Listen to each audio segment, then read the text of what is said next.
ہوتے لیکن اختلافات کو کچھ لوگ ہوا دیتے ہیں، اختلافات کو کچھ لوگ ہوا دیتے ہیں، اختلافات کو۔ بس جلسہ نکل گیا، ہاتھی پاس ہو چکا ہے، صرف دم بسی ہے، 5 منٹ کا آپ کا جلسہ بچا ہوا ہے، اور آپ لوگ غور سے آنکھ پھاڑ کر کے مجھ کو ایسے دیکھ رہے ہیں۔ دوستی ہے، باپ نے ہاتھ جوڑ کر کے کہا کہ بیٹا اچھے آدمی کے ساتھ بیٹھو گے تو اچھا بنو گے، برے آدمی کے ساتھ بیٹھو گے تو کب تک برائی سے بچو گے، برے بن جاؤ گے، آگ سے تو بچ جاؤ گے، دھواں سے کیسے بچو گے؟ تو بیٹے کو جوش تھا، ہوش نہیں تھا، بیٹے نے کہا ابا حضور وہ خراب ہے اپنی جگہ، میں صحیح ہوں اپنی جگہ۔ باپ کو سمجھ میں آئے، اس کو سمجھانا پڑے گا۔ باپ نے کہا کہ بیٹا بازار جاؤ، کاکٹ پور بازار جاؤ، 1 پیٹی سیب خرید کر کے لاؤ۔ جب بیٹا 1 پیٹی سیب لے کر کے آ گیا تو باپ نے کہا کھول کر کے دیکھو کوئی سڑا ہوا تو نہیں ہے۔ بیٹے نے چیک کیا، ہر دانہ سلامت مگر 1 دانہ سڑا ہوا۔ بیٹا جب اس کو پیٹی سے نکال کر کے پھینکنے لگا تو باپ نے کہا پھینکنے کی ضرورت نہیں ہے، یہ خراب ہے اپنی جگہ، یہ صحیح ہے اپنی جگہ، اس کو بند کرو 3 دن کے بعد۔ 3 دن کے بعد جب بیٹے نے پیٹی کو کھولا، پوری پیٹی سڑ گئی۔ اب باپ نے موقع کا چوکا مارا کہ بیٹا تم تو کہتے تھے یہ خراب ہے اپنی جگہ، وہ صحیح ہے اپنی جگہ، ایک خراب سیب نے پوری پیٹی کو سڑا دیا۔ بیٹا ایک خراب آدمی، ایک غلط آدمی پورے خاندان کو خراب کر دیا۔ ایک جوان آیا اللہ کے رسول کی مجلس میں، سوال کرتا ہے یا رسول اللہ میں کلمہ پڑھ کر مسلمان بننا چاہتا ہوں۔ اللہ کے رسول نے کہا سبحان اللہ، آ جاؤ آگے، میرے ہاتھ پر کلمہ پڑھ کر مسلمان بن جاؤ۔ جوان کھڑا رہا، کہا یا رسول اللہ میری ایک شرط ہے، میں زنا کرتا ہوں، برائی کرتا ہوں، عزت لوٹتا ہوں، میں کلمہ پڑھ کر مسلمان اس شرط پر بنوں گا، کیا آپ مجھ کو عزت لوٹنے کی اجازت دیں گے، لائسنس دیں گے؟ اللہ اکبر، صحابہ کے پیر کے نیچے سے زمین نکل گئی، یہ کیا سوال کر رہا ہے؟ قربان جائیے اللہ کے رسول پر حکیم تھے، دماغ لگا کر کے بات کیا، او جوان کلمہ پڑھ کر مسلمان ہو جاؤ، میں تم کو لائسنس دیتا ہوں۔ جب وہ جوان کلمہ پڑھ کر مسلمان ہو گیا تو اللہ کے رسول نے کہا او جوان میں تم کو زنا کا لائسنس دیتا ہوں، 4 عورت کو چھوڑ کر کے جس سے چاہو بھوکا لگا، وہ کسی کی ماں نہ ہو، وہ کسی کی بیٹی نہ ہو، وہ کسی کی بیوی نہ ہو، وہ کسی کی بہن نہ ہو۔ یا رسول اللہ آپ اجازت دے رہے ہو کہ جال میں پھنسا رہے، اس کے بعد تو کوئی عورت ہی نہیں بستی ہے۔ تو اللہ کے رسول نے اس کے سینے پر ہاتھ رکھ کر کے پوچھا کہ بیٹا اگر تمہاری ماں کے ساتھ کوئی زنا کرے اس کو دنیا میں نہیں رہنے دو گے، تمہاری بیٹی کے ساتھ کوئی ایسی حرکت کرے اس کو پھانسی پر چڑھا دو گے، تمہاری بیوی اور بہن کے ساتھ کوئی ایسا کام کرے تو اس کا قیمہ بنا دو گے، لیکن تم جس کے ساتھ منہ کالا کر رہے ہو، کرنا چاہتے ہو، منہ کالا کرنے سے پہلے 100 مرتبہ سوچ لینا کہ وہ بھی کسی کی ماں ہے، وہ بھی کسی کی بیٹی ہے، وہ بھی کسی کی بیوی ہے، وہ بھی کسی کی بہن ہے۔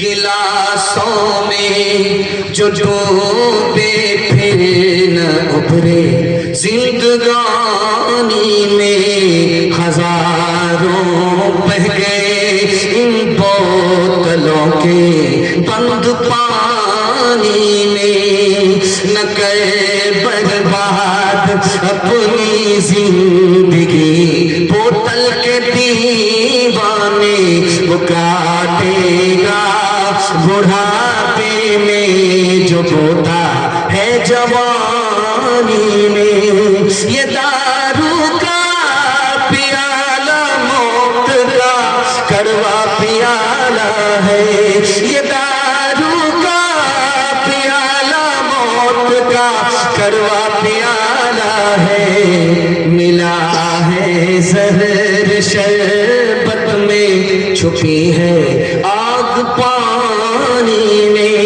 ملا ہے زہر شربت میں، چھپی ہے آگ پانی میں۔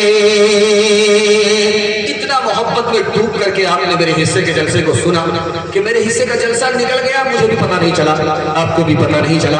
औरतों के हवाले से सिर्फ 3 पैगाम बाकी है, 5 से 7 मिनट में मेरे हिस्से का जलसा मुकम्मल हो रहा है। आप लोग यहाँ से लेकर के वहां तक सुनने के लिए तैयार? हाथ उठा दीजिए इंशाअल्लाह।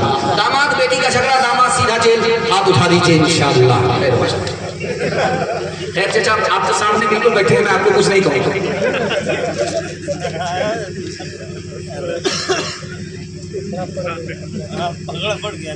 माशाअल्लाह। एक किताब है, उसका नाम है अदलिया और समाज। उसके हवाले से मैं पैगाम आपको सुनाने के लिए जा रहा हूँ। बहुत दूर से आया, मुझे बहुत दूर जाना है, लेकिन माहौल जब बन गया है उस पैगाम को सुनाने का, तो मैं चाहता हूँ सुना दूँ उसको। अगर आप सुन लेंगे, उसकी अगर हिफाजत कर लेंगे, तो मैं जिंदगी भर के लिए गारंटी देता हूँ कि ये जलसा जिंदगी भर के लिए कामयाब है। आज मुसलमानों के पास सब कुछ है, दौलत है, पैसा है, शोहरत है, सब कुछ है, मगर एक चीज नहीं है। जानते हैं क्या है? इत्तिहाद और इत्तिफाक की दौलत से मुसलमान मालूम है। सब कुछ है, जहां जाइए तो एक फार्मे के मुसलमान आपको नजर आएंगे। हर जगह देखिए डिमांड क्या है कि इत्तिहाद इत्तिफाक पर बोलिए। घर घर झगड़ा है, बेटा का बेटी से, बेटा का बाप से झगड़ा है, बेटी का माँ से झगड़ा है, पड़ोसी का पड़ोसी से झगड़ा है, मुसलमान का मुसलमान से झगड़ा है, और ये झगड़ा रगड़ा बन करके अदालत पहुंच गया है, घर में हल होता ही नहीं। हर जगह यही शिकायत, हर जगह यही शिकायत। इसलिए मुसलमान हर जगह जलील है। इतनी बड़ी तादाद इस हिंदुस्तान में मुसलमानों की है जैसे आसमान पर सितारे, और इतनी छोटी तादाद है सिख और सरदार की, आदिवासियों की, कि जैसे आटे में नमक, आटे में पानी।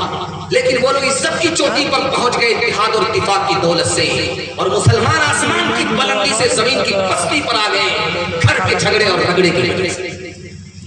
इस पैगाम को सुनाता हूं और उम्मीद रखता हूं कि आप इसकी हिफाजत करेंगे। आप 313 है, अगर आप लोगों ने इसको संभाल लिया, अल्लाह पूरी दुनिया में इनकलाब ले आएगा।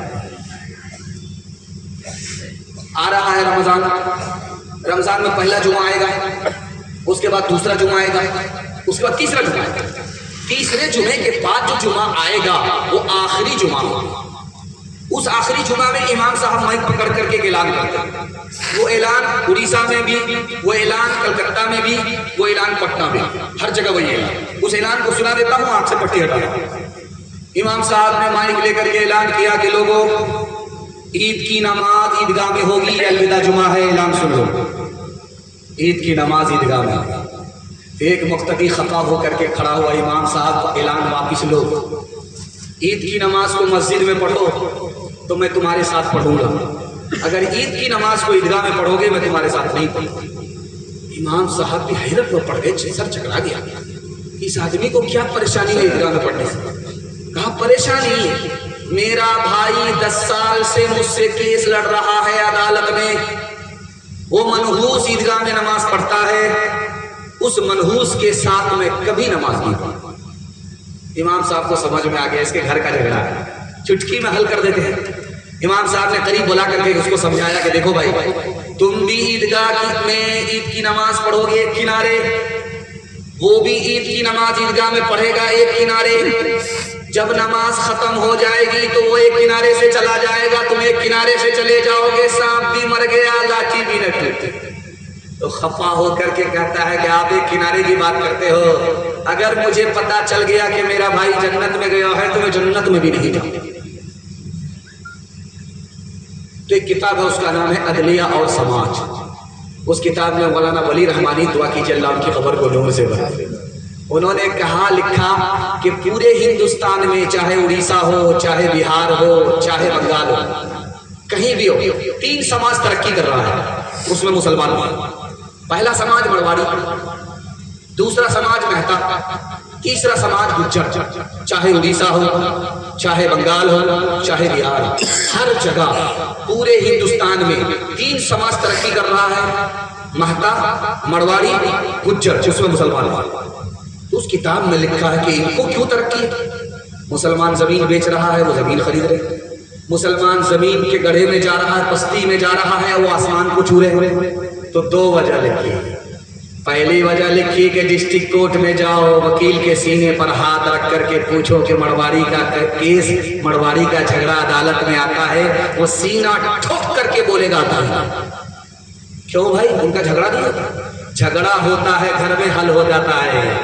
अब मुसलमानों का झगड़ा रगड़ा बन करके सीधे अदालत में जाता है, घर में हल होता ही नहीं है। डोरी एक्ट का केस मुसलमानों का 2011 की रिपोर्ट के हिसाब से एक जिला में कितना है जानते हैं? 33 हजार। इस घर को आग लग गई, घर के चांस। दूसरी वजह लिखी कि मड़वाड़ी को तरक्की है, मुसलमान को नहीं। तो लिखा कि मड़वाड़ी में कोई अगर नीचे जाता है तो सब लोग मिल करके उसको संभालते हैं। एक मर्तबा नीचे गया, एक मर्तबा उठाया, 100 मर्तबा नीचे गया, 100 मर्तबा उठाया, वो नीचे जाता रहा, सब लोग उसको मिलकर संभालते रहते। बदकिस्मती से कोई मुसलमान अगर नीचे गया है तो घर के ही लोग उस पर थूकते। मदद करने की बात तो दूर की है, उठाने की बात तो नहीं। और खुशकिस्मती से अगर कोई मुसलमान ऊपर जा रहा है तो उसके घर का ही आदमी उसकी टांग को खींच करके नीचे करता है, बेटा इतनी जल्दी ऊपर जाने की जरूरत नहीं है, बराबर। अभी हुगली में इज्तिमा हुआ और आल की तरफ इज्तिमा हुआ। अल्लाह इज्तिमा की बरकत को पूरे आलम पर फैलाए और मुसलमानों को इत्तेहाद और इत्तिफाक की दौलत से माला माल फरमाए। तो रमजान का महीना आ रहा है, जमात निकलती है, अमीर साहब लेकर के निकलते हैं और इस ख्याल से निकलते हैं कि भाई रमजान में निकलोगे अल्लाह के रास्ते में तो एक नेकी का अजर 70 नेकी, 70 नेकी से 700 गुना इतना अजर मिलेगा। ये रमजान के बाद नहीं मिलेगा। तो लोग चिल्ले में निकलते हैं, 4 महीने में निकलते हैं और चिल्ले में तो आमतौर पर जमात निकलती है। तो जमात आई मस्जिद में तो कमेटी के लोगों ने कहा कि अच्छा आप लोग जमात वाले हैं, मस्जिद में आना चाहते हैं। मस्जिद में दाखिल होने से पहले आपको एक मसला बताना पड़ेगा कि तरावी 8 रकात है कि तरावी 20 रकात। अब अमीर साहब का दिमाग घूम गया। अब बोले तो क्या बोले? अगर 8 बोलते हैं 20 वाले हैं तब भी खैर नहीं, 20 बोलते हैं 8 वाले हैं तब भी खैर नहीं। तो अमीर साहब ने खुदा की तरफ रुजू करके जवाब जो दिया, क्या जवाब था? कमेटी वाले लाजवाब। वो जवाब सुनाता हूँ और आंख से पट्टी हटा रहा हूँ, दुआ करता हूँ अल्लाह मुसलमानों के घरों में रगड़े झगड़े तो सबको निकाल करके इत्तेहाद और इत्तेफाक की दौलत से मुसलमानों को मालामाल फरमाए। अमीर साहब ने कहा कि देखिए साहब, जो लोग 7 रकात 8 रकात तरावी पढ़ते हैं वो बहुत कम पढ़ते हैं मगर पढ़ते हैं। जो लोग 20 रकात पढ़ते हैं वो बहुत ज्यादा पढ़ते हैं मगर पढ़ते हैं। हम जो जमात लेकर के आए हैं इन दोनों के लिए नहीं आए। इन लोग दोनों तरावी पढ़ते, चाहे कम पढ़े चाहे ज्यादा पढ़े। हम तो उनको ढूंढने के लिए आए हैं जो ये भी नहीं पढ़ते वो भी नहीं। ऐसे कुछ लोग इबादत का पता देते हैं, जैसे हर काट को पंछी को सजा देते हैं, जैसे हर काट को, जैसे हर काट को पंछी को सजा देते हैं, जैसे हर काट को फासले हद से भी ज्यादा नहीं होते, लेकिन फासले हद से भी ज्यादा नहीं होते, इख्तलाफात को कुछ लोग हवा देते हैं, इख्तलाफात को कुछ लोग हवा देते हैं, इख्तलाफात को। बस जलसा निकल गया, हाथी पास हो चुका है, सिर्फ दुम बसी दिया, 5 मिनट का आपका जलसा बचा हुआ है और आप लोग गौर से आंख फाड़ करके मुझको ऐसे देख रहे हैं।